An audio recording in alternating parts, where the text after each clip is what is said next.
क्या हाल है, ठीक है ना? अंदर जाना है जी अफशान साहिबा के पास। अंदर नहीं जा सकते, वजह क्या है जी? इजाज़त नहीं। किसने इजाज़त नहीं देनी?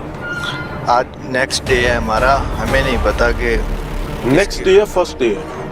फर्स्ट डे है। सिक्योरिटी बदल दी है। पहला दिन, हाँ सिक्योरिटी बदल। अच्छा मुझे ये बताएं कि अफशान साहिबा के घर हमें जाना है और वो अंदर उनसे बात हुई है जी, उन्होंने ही आपको भिजवाया माँ जी? ਆਪਣੀ ਭੈਣ ਨੇ ਆਖਿਆ ਇਹਨਾਂ ਨੂੰ ਆਪ ਆਖਿਆ उन्होंने कहा है ना कि अंदर आ जाओ। हाँ, तो आने दिन बात खत्म हो अंदर गई। सर आप नहीं आ सकते, हमें इजाज़त नहीं है। अगर वजह क्या है, किसने इजाज़त देनी है? हमें नहीं पता ना। देखिए मेरी बात सुने, ये सरकारी महकमा है ना, हाँ। तो यहाँ पर इजाजत किसे लेनी पड़ेगी? और अंदर घर है, घर में बुला रहे हैं जिनका हमें मौकफ चाहिए, अगर आप जिनका उन्हें- शॉट चाहिए, उन्हें बाहर बुला लें, वो आपको खुद ही अंदर ले जाएं। हमारी हम आपको अंदर नहीं उन्होंने भेजा है ना माँ जी, आपको उन्होंने भेजा है अंदर। ऐसे जबरदस्ती ना करें। एक सेकंड एक सेकंड एक सेकंड एक सेकंड सर मेरी बात सुनिए। आ जाए अंदर, आ जाए। नहीं झगड़ा नहीं है मेरे भाई इसमें। देखिए मेरी बात सुनिए, यहाँ कोई अल्लाह माफ करे बच्चे रहते हैं ना, कोई ऐसी झगड़े वाली बात ही नहीं है। आ जाए। फाइनली जी काशाना ये वो घर है बेसिकली जहां रियासत उन बच्चों को रखती है जिन बच्चों का तहफ़्फ़ुज़ कोई एहसान नहीं है। तहफ़्फ़ुज़ पे सवालिया निशान पैदा हुआ है और हमें अंदर एंट्रेंस किस तरह लेनी पड़ी है। अलमान अल हफीज़, मैं सिर्फ इतना कहना चाहूँगा कि खुदारा आपके घरों में भी बेटियाँ हैं, ये हम तमाम कौम के बच्चे हैं जिनके सरों पर माँ बाप का साया नहीं है। रियासत की जिम्मेदारी तब बढ़ जाती है। चल रहे हैं जी अंदर, और अंदर चल के समझते हैं कि मामला हैं क्या, इस खूबसूरत घर को जेल क्यों बना दिया गया। अंदर चलते हैं जी। तो ये वो मनाजिर थे जब काशाना, जो कि एक सरकारी इदारा है, इस सरकारी इदारे के अंदर एक सुपरिंटेंडेंट का घर है जो अफशान लतीफ़ साहिबा के पास मौजूद है। अफशान लतीफ़ साहिबा की जानिब से इनकी घर की आया को बाकायदा गेट पर भेजा गया हमें रिसीव करने के लिए, क्योंकि वो अपना मौक़िफ़ देना चाहती थी, वो हमसे बात करना चाहती थी। लेकिन जो हाल ही में बल्कि आज ही नए तैनात किए जाने वाले सिक्योरिटी गार्ड हैं, उन्हें हुक्म दिया गया था कि अफशान साहिबा के घर मीडिया वालों को नहीं जाने देना और इनको मीडिया एक्सेस नहीं दी जाएगी। हैरान कुन भी है, डिपार्टमेंट के लिए शर्मनाक भी है।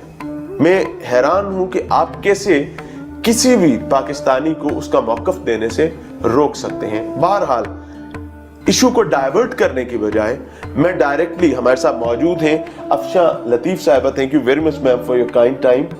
रहनुमाई फरमाइएगा कि ये तमाम मामला जो कि बच्चों के हवाले से, मेरे ख्याल से बच्चों का मामला वैसे ही डेलिकेट होता है, बड़े प्यार से लेकर चलने वाला होता है। रियासत, महकमे, इदारे, आप लोग बच्चों के लिए सर्व करते हैं, प्रॉब्लम क्या हुआ?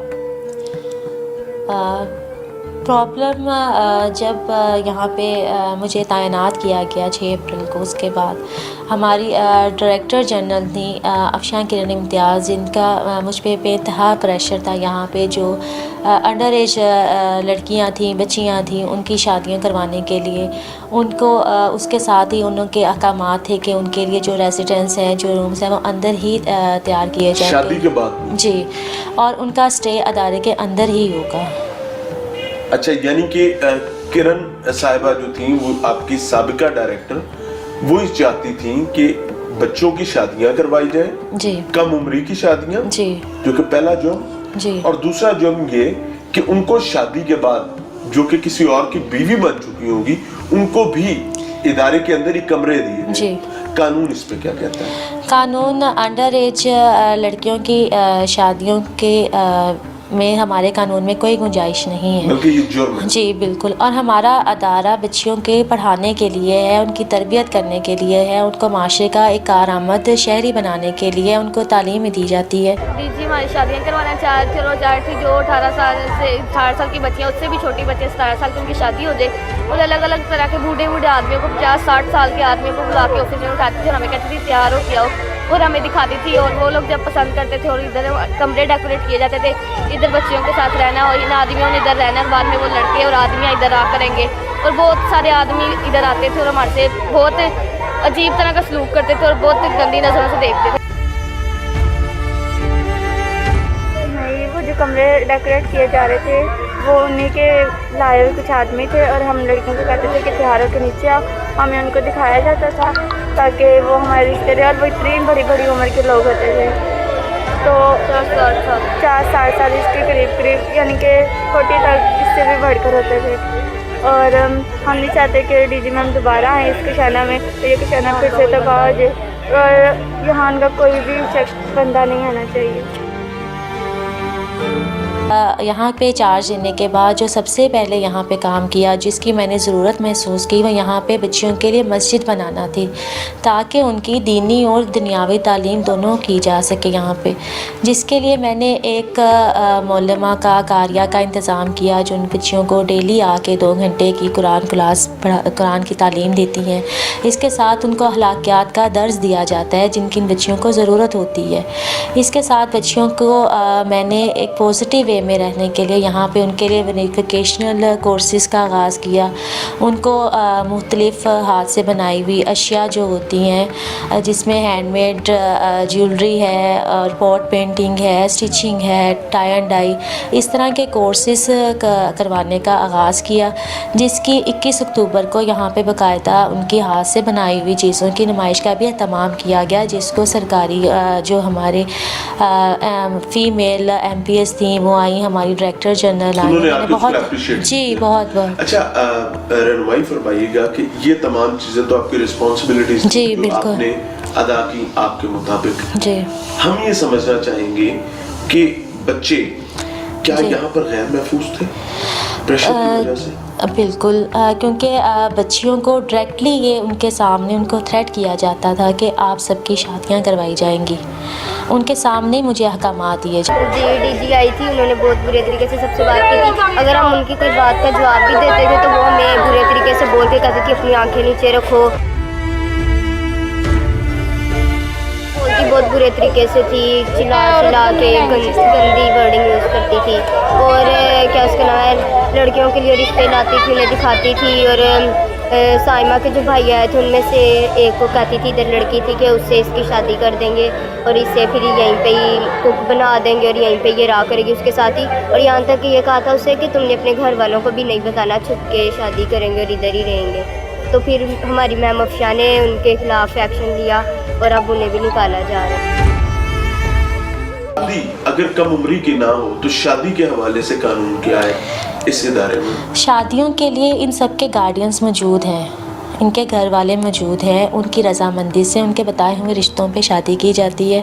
हमारा काम असिस्ट करना है, उनको जहेज़ देना है, उनको खाना देना है बच्चियों को, ये हमारी ज़िम्मेदारी है। और उससे पहले भी हमारी ज़िम्मेदारी बच्चियों को एजुकेशन देना है।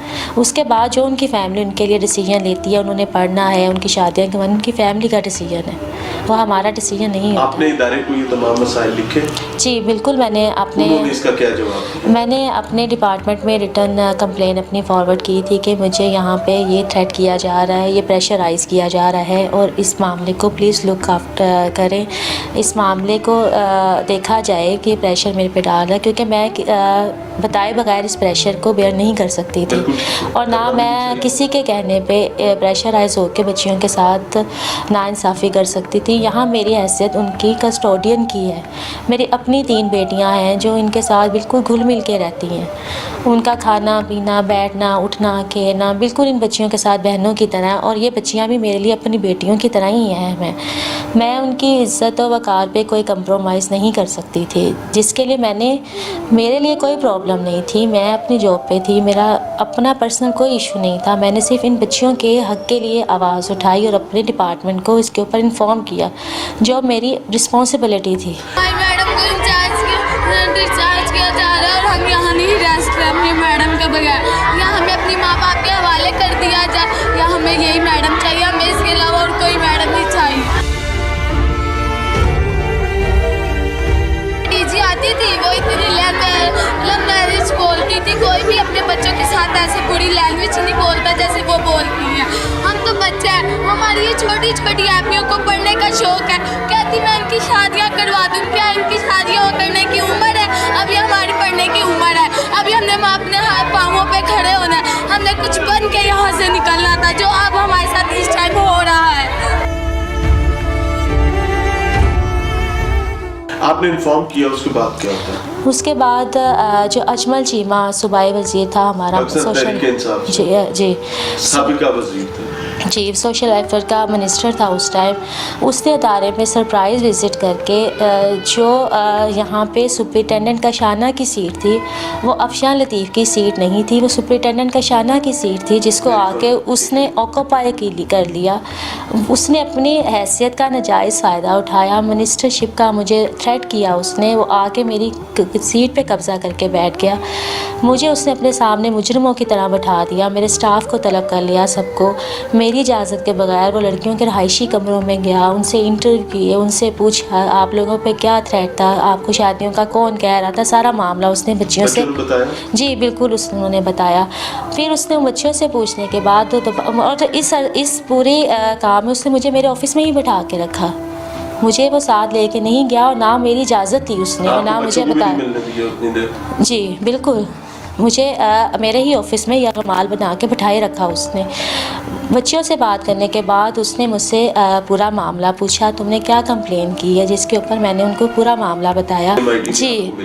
जी 5 अगस्त को इंक्वायरी का आगाज़ किया CMIT ने, जिसमें अजमल चीमा मिनिस्टर की हैसियत से मौजूद थे। शुरू से ही एक थ्रेट का फैक्टर मेरी पूरी कार्रवाई में रहा है। CMIT ने मुझे 5 अगस्त को तलब किया अपने दफ्तर में। उनके मेंबर जनरल नदीम वराइच ने मुझसे पूरा मामला पूछा, जो फैक्ट्स थे मैंने उनको सब बताए, मेरे ये एलिगेशंस थे, मुझ पे ये प्रेशर था। जिसके बाद 8 तारीख को नदीम वराइच ने अदारे का विज़िट किया बग़ैर मेरे डिपार्टमेंट के रिटर्न अप्रूवल के। लड़कियों के रहायशी कमरों में गया, उनके वॉशरूम्स में गया। उसके साथ नदीम वराइच साहब के साथ कोई ख़वातीन मौजूद थी या अकेले? एक खातून थी उनके साथ। वो कौन थी? SO थी वजीहा वुमेन डेवलपमेंट से। जी, लेकिन दोनों का किरदार जो था बहुत बाइस था मेरे साथ, मेरे स्टाफ के साथ, बच्चियों के साथ। बच्चों ने अपना मसला उन्हें बताया? बच्चियों ने बिल्कुल बताया उनको मसला। जब उन्होंने बच्चियों से मुलाकात की तो उस पर मुझे नहीं बिठाया गया था, उन्होंने अकेले मुझसे बात की। बच्चियों को उन्होंने डराया धमकाया।